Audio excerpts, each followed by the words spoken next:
kita berada, kita harus bersukacita, amin. Amin. Coba bilang kanan kirinya, sukacita dong. Ya, mari kita boleh berdoa di hadapan Tuhan. Kita siapkan hati dan pikiran kita. Sama-sama kita tutup mata, kita berdoa. Bapa dalam surga, terima kasih ya Tuhan Yesus. Untuk hari ini ya Tuhan, Kau memberikan kami nafas kehidupan ya Tuhan Yesus. Terima kasih ya Tuhan untuk segalanya ya Bapa. Pada hari ini Tuhan, kami mau mengundang-Mu ya Tuhan di tengah-tengah keluarga kami ya Tuhan, di tengah-tengah hidup kami ya Tuhan. Biar Tuhan Kau terus melawat kami ya Tuhan. Kau urapi setiap kami ya Tuhan yang datang dan menyembah dan memuji-Mu ya Tuhan dengan hati kami ya Bapa. Terima kasih Bapa, terima kasih Yesus Tuhan. Hanya dalam Tuhan Yesus, haleluya, amin. Yes Tuhan, Kau Bapa kami yang setia Tuhan.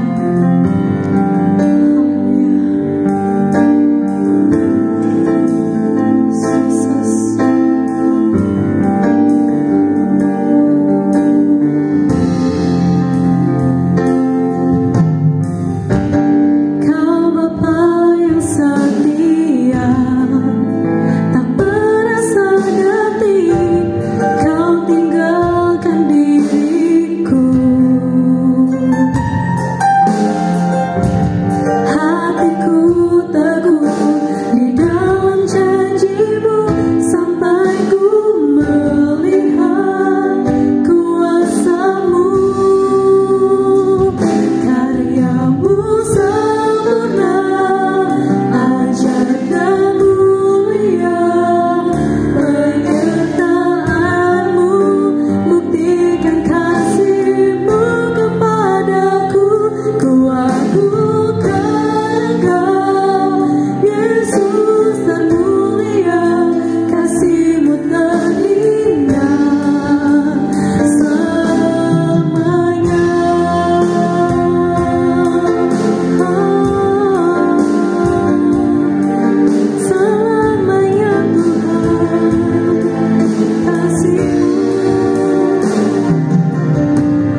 bawah kaki-Mu ya Bapa.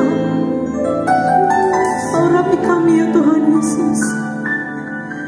Kami mengucap syukur ya Tuhan atas segalanya ya Bapa Kau berikan kepada kami. Kami mau mengangkat tangan kami ya Tuhan, tanda kami sujud di hadapan-Mu ya Bapa. Terima kasih Tuhan. Kami mau menyembah-Mu Tuhan lebih lagi ya Tuhan. Terima kasih Yesus. Terima kasih Tuhan. Kami sembah Engkau Tuhan. Kami tinggikan Engkau. Kami agungkan. Sebab Kau Allah kami. Kau mulia. Yesus Tuhan. Kami tinggikan Kau Tuhan. Kami sembah Kau Yesus. Kami puji Kau. Haleluya. Terima kasih Bapa. Yesus Tuhan. Sungguh Tuhan, terlalu besar kasih-Mu bagi setiap kami ya Tuhan. Terlalu besar ya Tuhan kami boleh merasakannya ya Tuhan. Sungguh kami ini bukan apa-apa ya Tuhan, tapi kasih-Mu ya Tuhan Kau limpahkan bagi kami ya Tuhan. Kami mau menyatakan ya Tuhan, terlalu besar Kau Tuhan. Haleluya. Terlalu besar, terlalu besar kasih-Mu Bapa. Pengorbanan yang Kau berikan bagiku terlalu mahal. Darah-Mu Yesus tercurah untuk menebus hidupku. Terlalu besar kasih-Mu Bapa. Pengorbanan yang Kau berikan bagiku terlalu mahal. Darah-Mu Yesus tercurah untuk menebus hidupku. Sungguh terlalu besar Tuhan. Terlalu besar kasih-Mu Bapa. Pengorbanan yang Kau berikan bagiku terlalu mahal. Darah-Mu Yesus tercurah untuk menebus hidupku. Tercurah untuk menebus hidupku. Tercurah untuk menebus hidupku. Dan sama-sama kita berikan kemuliaan bagi Tuhan. Yes Tuhan. Terima kasih ya Tuhan Yesus. Terima kasih Roh Kudus. Terima kasih Bapa. Kami mau selalu mengucap syukur ya Tuhan. Kami mengucap syukur ya Tuhan melalui puji-pujian kami ya Tuhan. Mari ya siap untuk memuji nama Tuhan. Dengan semangat kita katakan amin. Yeay. Kita percaya bahwa dasar yang kita harapkan itu adalah bukti dari yang tidak pernah kita lihat. Itulah bagi anak-anak yang mengikuti Tuhan. Sama-sama kita memuji nama Tuhan, sebab dasar yang tak pernah kita lihat itulah bukti iman kita kepada Tuhan. Amin. Mari sama-sama kita bangkit berdiri. Kita boleh bersuka cita. Yeay. Jangan ada yang berdiam diri. Ekspresikan dirimu bahwa kamu bersuka cita.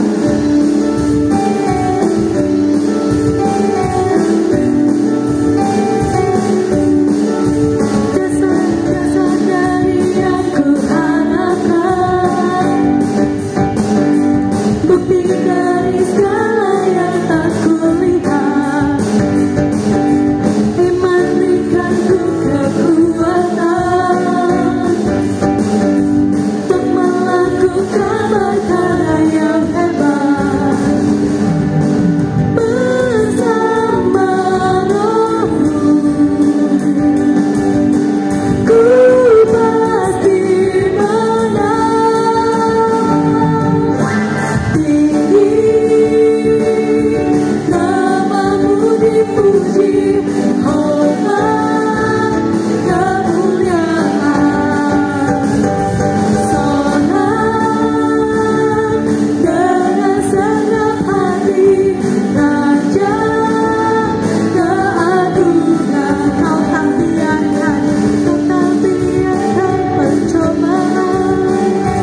bisa bersama dengan Tuhan.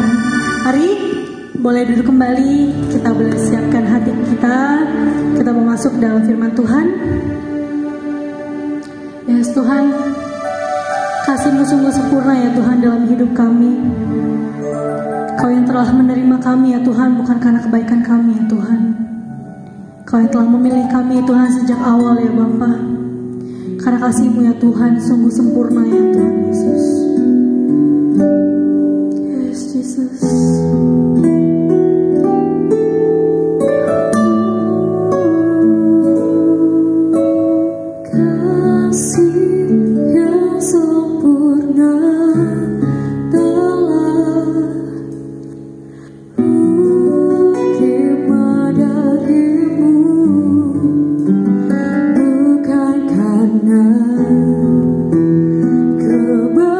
Kebaikanku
Mari kita bersatu dalam doa. Bapa, terima kasih jika di pagi hari ini kembali kami dapat berjumpa dengan umat-Mu ya Tuhan. Sekalipun segala aktivitas peribadahan kami pada pagi hari ini melalui online, kami percaya bahwa Engkau Allah yang bekerja melalui itu semua. Apapun yang sedang kami kerjakan, Engkau sanggup untuk bekerja ya Bapa. Hamba-Mu akan menyampaikan kebenaran firman-Mu. Biarlah Engkau Tuhan yang beracara, urapi hamba-Mu, urapi lidah mulut hamba-Mu, supaya segala sesuatu yang hamba sampaikan adalah isi hati-Mu bagi umat-Mu ya Bapa. Sehingga ketika peribadahan ini selesai, umat-Mu boleh mengalami kelegaan, mengalami pemulihan, mengalami kesembuhan. Berfirmanlah Bapa, dalam nama Tuhan Yesus Kristus. Haleluya. Amin. Shalom saudara-saudaraku sekalian, kembali pada pagi hari ini berjumpa dengan saya Ibu Esther. Tentu semua dalam keadaan yang baik ya saudara-saudara sekalian, sekalipun pergumulan ada, tetapi kita adalah orang-orang yang percaya mengandalkan Tuhan, sehingga sekalipun ada pergumulan kita tetap mengalami sukacita dan damai sejahtera di dalam Tuhan. Pagi hari ini saya akan menyampaikan firman Tuhan mengenai apakah arti hidupmu. Saudara, hidup yang kita jalani ini begitu singkat dan bersifat sementara. Ya saudara, sehingga menjadi satu hal yang sangat penting dan menjadi perhatian kita, bagaimana kita mengisi waktu hidup yang diberikan oleh Tuhan itu kepada kita, supaya hidup kita itu menjadi hidup yang sangat berarti. Kenapa saudara? Karena kita nggak tahu saat mana, saat kapan Tuhan memanggil kita. Terlebih di tengah situasi kondisi yang seperti sekarang ini.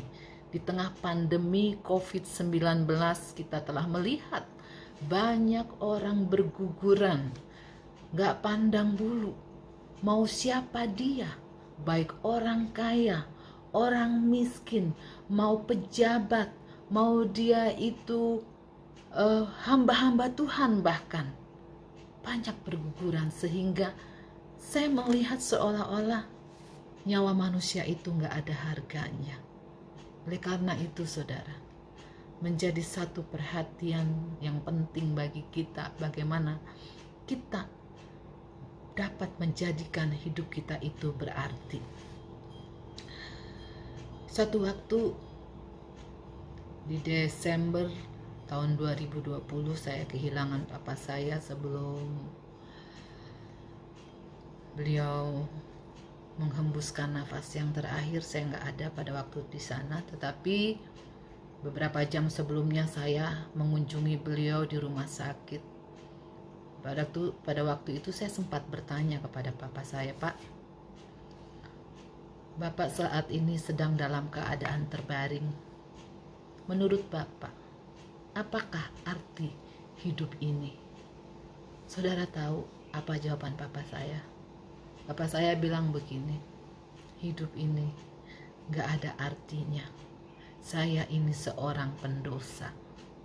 Saudara, dalam keadaan terbaring lemah kita seringkali, ya kan saudara, baru menyadari arti hidup ini. Jangan sampai kita sudah dalam keadaan lemah, gak bisa berbuat apa-apa, baru sadari itu. Ya, oleh karena itu, saya memotivasi saudara-saudara sekalian supaya hidup kita ini menjadi berguna dan berarti di hadapan Tuhan ya saudara. Alkitab kita memberikan begitu banyak nasihat kepada umatnya, bagaimana cara hidup supaya kita ini gak menyimpang ke kiri dan gak menyimpang ke kanan. Firman Tuhan berkata di dalam Yakobus 4 ayat 14, sedang kamu tidak tahu apa yang akan terjadi besok. Apakah arti hidupmu? Hidupmu itu sama seperti uap yang sebentar saja kelihatan lalu lenyap. Ya. Jadi Alkitab mengingatkan kita, apakah arti hidupmu? Ya. Jadi ada 4 hal yang saya pelajari, yang tentunya kita sudah seringkali juga mendengarkannya ya saudara, yang disampaikan oleh firman Tuhan di dalam Alkitab kita ini, yang seharusnya menjadi pegangan dalam hidup kita. Karena saudara, hidup kita itu menjadi sangat berarti kalau cara hidup kita itu seperti cara Kristus hidup. Ya saudara, firman Tuhan mengatakan begini, barang siapa mengatakan bahwa ia ada di dalam dia, ia wajib hidup sama seperti Kristus telah hidup. Hidup seperti cara Kristus hidup itu nggak gampang, bukan perkara yang mudah. Ya, oleh karena itu kita perlu memiliki prinsip-prinsip hidup yang berdasarkan firman Tuhan. Ada 4 prinsip hidup yang akan saya sampaikan kepada saudara-saudara sekalian supaya kita mampu untuk menjalani hidup ini, supaya hidup kita sama seperti Kristus hidup. Yang pertama terdapat di dalam 1 Kolose 3 ayat 23 sampai 24. Firman Tuhan berkata demikian, apapun juga yang kamu perbuat, perbuatlah dengan segenap hatimu seperti untuk Tuhan dan bukan manusia. Kamu tahu bahwa dari Tuhanlah kamu akan menerima bagian yang ditentukan bagimu sebagai upah. Kristus adalah Tuhan dan kamu hambanya. Konteks ayat firman Tuhan ini adalah bicara tentang hubungan antar anggota rumah tangga. Ya. Saudara, sifat kemanusiaan kita adalah kita itu bisa berbuat baik kepada orang yang berbuat baik kepada kita. Contoh ya saudara ya, misalnya contoh. Seorang yang pasangannya selingkuh itu sangat tidak mudah untuk mengampuni dan melupakan perbuatan pasangannya, ya kan? Dia akan terus mengingat dan membenci pasangannya, sehingga yang terjadi di dalam rumah tangganya adalah keributan demi keributan, pertengkaran demi pertengkaran, ya kan saudara? Saya ingin katakan bahwa hai ibu-ibu, hai bapak-bapak, ampunilah pasanganmu. Nggak ada pasangan kita yang sempurna, nggak ada, ya kan? Ingat ayat firman Tuhan ini, kita itu mengampuni pasangan kita itu bukan karena demi pasangan kita, tapi kita mengampuni pasangan kita karena kita ingat firman Tuhan, karena kita melakukannya untuk Tuhan. Saudara, kita itu banyak kan gak cocok dengan pasangan kita, betul gak? Ya kan? Kenapa? Karena kita dibesarkan di tengah lingkungan keluarga yang memiliki latar belakang berbeda-beda. Menghadapi satu persoalan aja kita bisa berbeda, dan perbedaan itu kadang-kadang menimbulkan pertengkaran, ya enggak saudara? Tetapi ayat firman Tuhan ini mengatakan, mengajarkan kepada kita bahwa kalau kita bisa menerima pasangan kita itu karena semua untuk Tuhan, karena kita melakukannya untuk Tuhan. Kita memang banyakan gak cocoknya dengan pasangan kita. Kita cocok dengan pasangan kita itu cocoknya ketemu di firman Tuhan. Si istri takut akan Tuhan, akhirnya dia berusaha menerima pasangannya ya kan? Dia ketemu di firman Tuhan. Begitu juga dengan suami. Suami karena takut akan Tuhan, dia ingat firman Tuhan, ya dia berusaha menerima pasangannya, ya enggak saudara? Itu yang terjadi. Jadi kalaupun kita bisa cocok, itu semua karena untuk Tuhan. Kalau kita mengingat untuk pasangan kita, mungkin kita nggak akan bisa. Tapi kalau kita melakukannya seperti untuk Tuhan, maka Tuhan akan memampukan kita. Ya, begitu juga hubungan antara anak dan orang tua. Mungkin banyak anak-anak yang merasa tidak dikasihi orang tuanya, sehingga dia merasa tertolak oleh orang tuanya. Ampuni orang tuamu, ampuni. Kau merasa dibedakan, kau merasa nggak dikasih, ampuni orang tuamu. Karena nggak ada orang tua yang sempurna.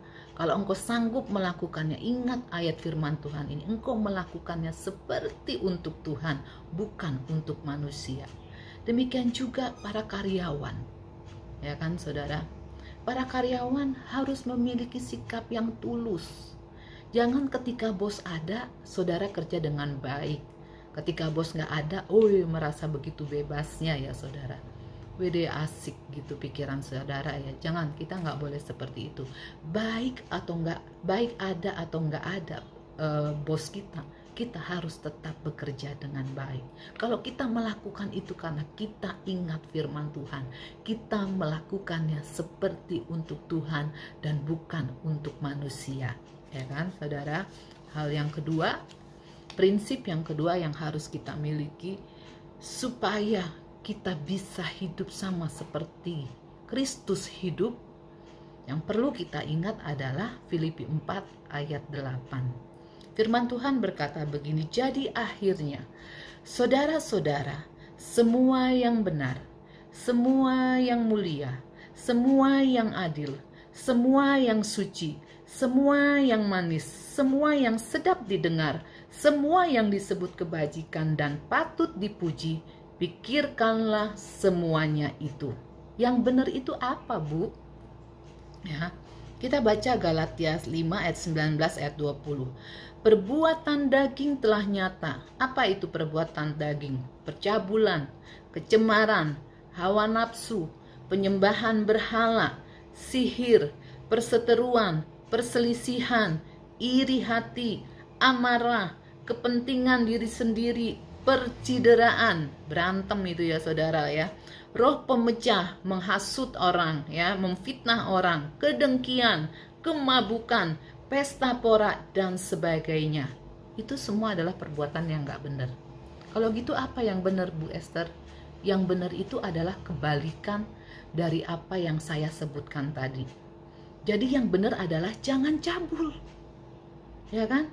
Jangan cemar, jangan penuh hawa nafsu, jangan nyembah berhala, jangan ke paranormal, jangan suka ikut sihir, berseteru, berkelahi, berselisih, iri dengki, marah, ya kan? Mementingkan diri sendiri, ya kan? Jangan fitnah orang, jangan mabuk, jangan pesta pora. Itu yang benernya. Ditambahkan lagi saudara di 1 Korintus 6 ayat 9 sampai 11. Atau tidak tahukah kamu bahwa orang-orang yang tidak adil tidak akan mendapat bagian dalam kerajaan Allah? Janganlah sesat. Orang cabul, penyembah berhala, orang berzina, banci, orang pemburit, pencuri, orang kikir, pemabuk, pemfitnah, dan penipu tidak akan mendapat bagian dalam kerajaan Allah. Ya. Jadi yang gak benernya mana? Itu yang gak benernya ya saudara. Yang benernya mana? Yang benernya ya jangan cabul, jangan sembah berhala, jangan menyembah ilah-ilah di luar Tuhan Yesus. Jangan zina, jangan jadi banci, jangan jadi orang pemburit, jangan curi saudara. Curi itu nggak hanya curi benda atau apapun saudara, nggak hanya curi itu, curi waktu itu juga curi namanya ya saudara. Jangan kikir, pelit, nggak boleh saudara pelit. Jangan mabuk, jangan suka fitnah, jangan suka nipu orang. Itu yang gak benar. Tadi kebenarannya adalah yang kebalikannya, yang jangan itu tadi. Jadi apa yang benar, apa yang baik adalah kebalikan daripada apa yang disebutkan tadi. Firman Tuhan berkata, saudara-saudara, dulu kita itu telah berlaku demikian. Tetapi setelah kita terima Yesus, ya saudara, kita itu disucikan, kita itu dikuduskan oleh darah Yesus. Oleh karena iman kita kepada Kristus, kita itu telah dibenarkan. Jadi jangan berbuat seperti itu lagi. Lakukanlah yang baik. Ya, itu saudara ya. Yang ketiga, prinsip ketiga yang harus kita pegang supaya kita dapat menjadi serupa seperti Kristus, sehingga hidup kita ini menjadi berarti, ada di dalam Matius 7 ayat 12. Segala sesuatu yang kamu kehendaki supaya orang perbuat kepadamu, perbuatlah demikian juga kepada mereka. Itulah isi seluruh hukum Taurat dan kitab para nabi. Ayat ini berbicara tentang keegoisan. Kita kepingin orang lain berbuat baik sama kita, tapi kita nggak kepengen berbuat baik sama orang lain. Kita maunya orang yang berbuat baik sama kita, tapi firman Tuhan mengajarkan kepada kita, kalau orang mau baik kepada saudara, saudara harus buat baik dulu sama orang, ya kan? Jadi firman Tuhan mengingatkan kepada kita jangan egois, ya. Kita hanya mementingkan diri sendiri, segala sesuatu kita ingin seperti apa yang kita mau. Kalau saudara ingin orang lain berbuat seperti apa yang saudara inginkan, saudara harus buat dulu seperti itu kepada orang lain. Jangan pelit supaya orang gak pelit sama saudara. Ya kan saudara? Ya, ini firman Tuhan ingatkan kita seperti itu. Kita ingin pasangan kita berubah, tapi saudaranya nggak mau berubah. Saudara, perubahan itu berasal dari diri kita sendiri. Kita nggak bisa ubah orang. Saudara harus berubah dulu, baru orang lain berubah. Benar nggak? Ya, itu yang ketiga. Yang empat, yang terakhir, ya, firman Tuhan bilang gini dalam Matius 16 ayat 24. Ya, satu prinsip yang harus kita ingat supaya kita bisa menjadi serupa dengan Kristus, supaya hidup kita ini menjadi hidup yang berarti, adalah dalam Matius 16 ayat 24. Firman Tuhan berkata begini, lalu Yesus berkata kepada murid-muridnya, setiap orang yang mau mengikut aku, ia harus menyangkal dirinya dan memikul salibnya dan mengikut aku. Ikut Yesus itu nggak mudah. Kenapa? Yesus itu berkepentingan untuk mengubah hidup kita. Makanya di dalam Roma 12 ayat 1-2 diajarkan berubahlah dalam pembaharuan budimu.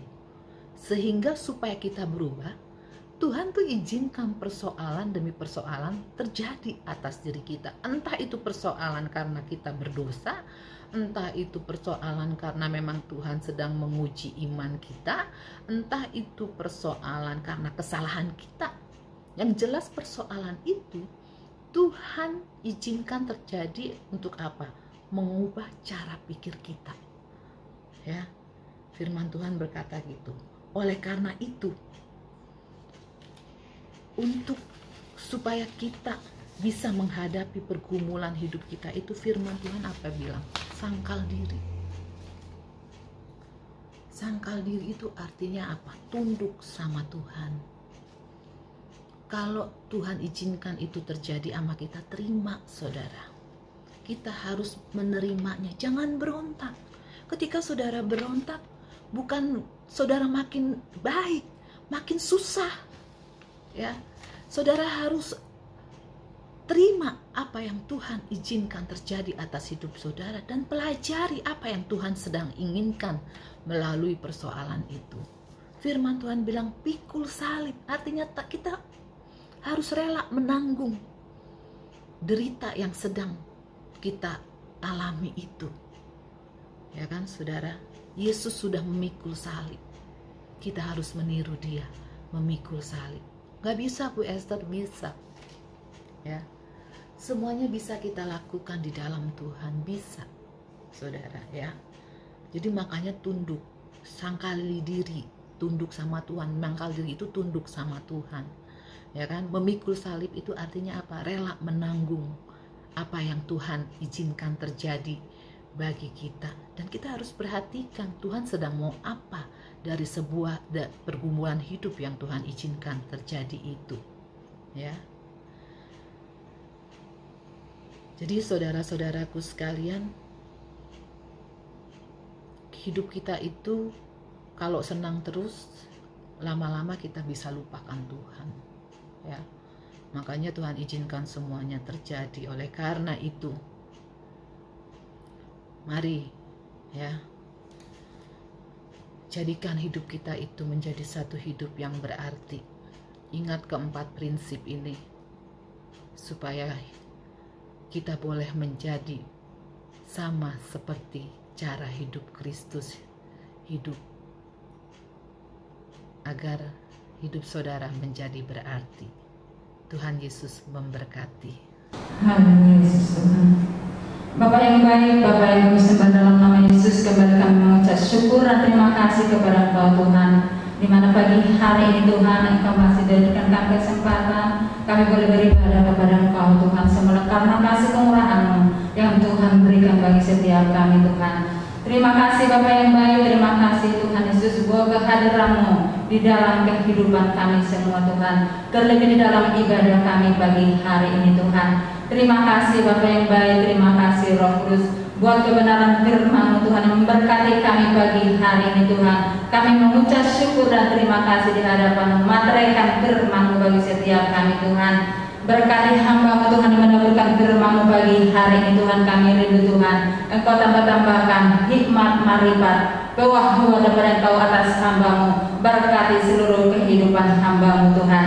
Terima kasih Bapak yang baik, terima kasih Roh Kudus, kembali kami serahkan seluruh umat-Mu ke dalam tangan-Mu Tuhan.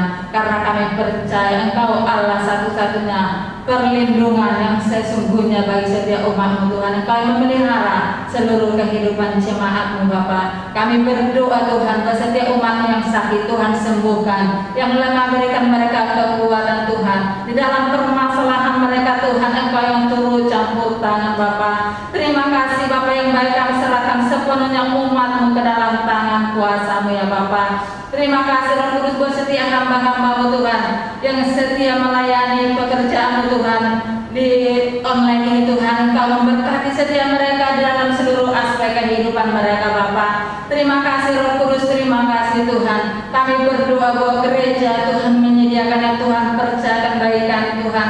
Kembali kami serahkan ke dalam tangan-Mu Tuhan. Kami katakan bahwa Engkaulah kepala atas gereja Tuhan menyediakan. Engkaulah pemimpin atas gereja ini. Engkau ambil semuanya Tuhan. Dalam saat ini Tuhan Engkau percayakan Tuhan bagi hamba-Mu Yesus Tuhan. Engkau melihat seluruh kelemahan kekurangan hamba-Mu Tuhan, keterbatasan hamba-Mu Tuhan. Tapi kami percaya Bapa, kuasa-Mu Tuhan yang tidak terbatas itu Bapa memperlengkapi Yosua Tuhan, sehingga Yosua Tuhan dapat melanjutkan pekerjaan-Mu yang Tuhan percayakan di gereja TM Tuhan sesuai dengan rencana-Mu Tuhan. Terima kasih Bapak yang baik, berkati Yosua, berkati Kiki Tuhan menjadi istri penopang bagi Yosua Tuhan. Marilah Roh Kudus Engkau pakai hamba-hamba-Mu ini Bapak. Terima kasih Roh Kudus, terima kasih, berkati seluruh hamba-hamba-Mu yang Tuhan percaya di gereja Tuhan menyediakan ini Bapak. Kami rindu Tuhan Engkau terus persatukan kami di dalam Engkau Tuhan, sehingga kami boleh bergandengan tangan untuk membangun kerajaan-Mu di tempat ini Bapak. Terima kasih Bapak yang baik, terima kasih. Kami berdoa buat bangsa pilihan-Mu, bangsa Israel Bapak. Jadikan setiap mata hati mereka Tuhan, sehingga mereka boleh melihat bahkan mengaku bahwa Yesuslah Mesias mereka cari selama ini Tuhan. Bahkan dari tempat ini Tuhan kami berdoa terus atas bangsa kami, bangsa Indonesia Tuhan. Karena kami percaya tidak ada Allah lain yang sanggup memulihkan bangsa ini selain daripada nama Tuhan Yesus. Karena kami percaya di dalam nama Tuhan Yesus adalah kelepasan, di dalam nama Tuhan Yesus ada kebangkitan Tuhan. Oleh karena itu Tuhan kami percayakan kuasa-Mu Tuhan, bahwa kuasa Allah yang sanggup memulihkan bangsa ini. Berkati pemerintahan kami Bapak, berkati keamanan bangsa kami, berkati ekonomi bangsa kami Tuhan. Terima kasih Bapa yang baik, terima kasih. Berkati BPD, BPH Tuhan, mari Allah Roh Kudus, Engkau pakai seluruh hamba-hamba yang Tuhan percayakan di tempat itu Bapa, sehingga Tuhan lewat hamba-hamba ini Bapa, Banten boleh dituai untuk kemuliaan bagi nama-Mu Tuhan. Terima kasih Bapa yang baik, terima kasih Roh Kudus. Inilah doa kami Tuhan, ucapan syukur kami di hadapan-Mu Tuhan, karena kami merasakan kasih setia-Mu yang tidak pernah berkesudahan Bapa. Terima kasih Bapa, terima kasih Tuhan, segala puji syukur, hormat kemuliaan kami kembalikan hanya kepada Bapa di surga. Di dalam nama Tuhan Yesus kami berdoa mengucap syukur, haleluya, amin. Saudara yang terkasih dalam Tuhan, mari kita angkat kedua tangan kita dan kita terima berkat dari Tuhan. Pulanglah dan terimalah berkat dari Tuhan. Kiranya kasih daripada Allah Bapa dan kasih dari Yesus Kristus dengan Allah Roh Kudus menyertai kau dari sekarang bahkan sampai selama-lamanya, sampai Tuhan Yesus menjemput kita di awan-awan permai. Kita yang sudah menerima berkat dengan iman percaya, kita katakan sama-sama, amin.